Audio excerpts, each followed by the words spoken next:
এই কমল ইউনিয়নের দিনাজপুর সম্মেলনের সভাপতি মঞ্চে উপযুক্ত আঞ্চল থানা বিএনপি নেতৃবৃন্দ, চাঁদপুর জেলা বিএনপি নেতৃবৃন্দ এবং আমার সামনে প্রান্তীয় সংগঠন বাংলাদেশ জাতীয়তাবাদী দলের চাঁদপুর জেলা শাখার কর্মীবৃন্দ, আসসালামু আলাইকুম।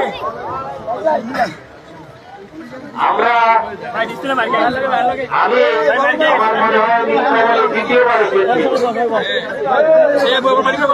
অত্যন্ত ভালো লেগেছে আজকের এই প্রোগ্রামে কথা বলার সুযোগ দিতে হবে, কথা তুলতে হবে। আবার সবাই জানাই গেছে আপনারা মাহমুদদেরকে বসতে দেন, মাহমুদদেরকে বসতে দেন, মাহমুদদেরকে শুনতে দেন। ভিডিও করে রাখবে না, শুনেন ভাই, ভিডিও করে রাখবে না।